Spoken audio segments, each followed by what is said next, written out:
A first home in America now costs roughly $390,000 on average, according to the National Association of Realtors in 2023. But that number is already misleading. In many major cities, prices are significantly higher, $500,000, $600,000, and in some cases more, for a starter home that may still require immediate repairs. At the same time, mortgage rates shifted sharply. In 2020, a 30-year mortgage could be locked in at around 3%. By 2023 and 2024, Freddie Mac data placed rates at roughly 6 to 7.5%. The impact is direct. On a $400,000 home, that difference can increase monthly payments by around $800 to over $1,000. That is interest alone, not taxes or maintenance. First-time buyers still exist in the market, but the share has declined. The National Association of Realtors reported that first-time buyers accounted for about 32% of all home purchases in 2023 and 2024, compared to a historical average closer to 40%. The average age has also increased. First-time buyers are now around 35 years old, the highest level on record. To enter the market, borrowers must meet strict financial requirements. Conventional loans typically require a credit score of around 620 or higher. Better rates often require 700 or above, according to Fannie Mae guidelines. FHA loans reduce the entry threshold. Down payments can be as low as 3.5%, with credit scores around 580 or higher, according to HUD. Even at that level, the upfront cost remains significant. On a $390,000 home, a 3.5% down payment exceeds $13,000 before closing costs. Closing costs typically range from 2 to 5% of the purchase price, according to the Consumer Financial Protection Bureau. On a $400,000 home, that equals roughly $8,000 to $20,000 before ownership is finalized. Beyond the purchase price, ongoing costs continue.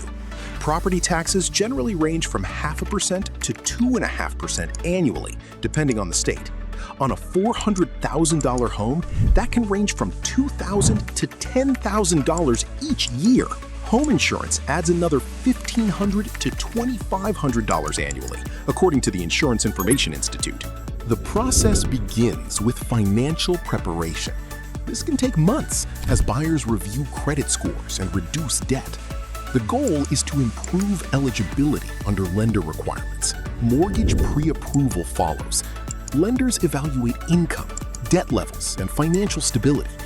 A key measure is the debt-to-income ratio, which most lenders prefer to keep under approximately 43%. House hunting comes next. In many markets, homes are no longer available for weeks. Some are sold within days, sometimes hours, depending on demand and competition. When a property is selected, an offer is submitted.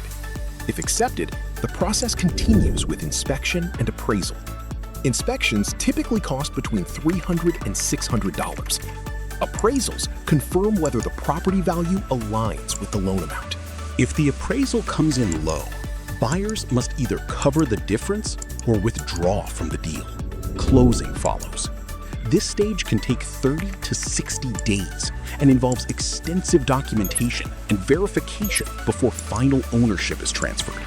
Government-backed programs exist to expand access. FHA loans allow low down payments. VA loans allow 0% down for eligible veterans. USDA loans also allow 0% down in qualifying rural areas. On paper, these programs expand access. However, access does not eliminate affordability challenges. Home prices have risen faster than incomes over time in many regions, according to Federal Reserve housing research trends. That gap remains central to the current market pressure. The result is a system where homeownership remains positioned as a path to long-term wealth building, while the cost of entry continues to rise faster than income growth in many areas. Even after purchase, financial pressure often continues. Savings are reduced by down payments and closing costs. Monthly budgets are constrained by higher interest rates compared to previous years. Unexpected repairs add additional strain. The process itself remains unchanged.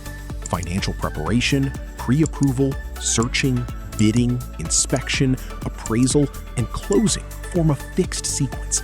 But the conditions around that sequence have shifted. Rates are higher than they were a few years ago.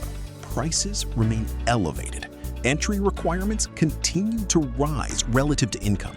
The structure remains the same.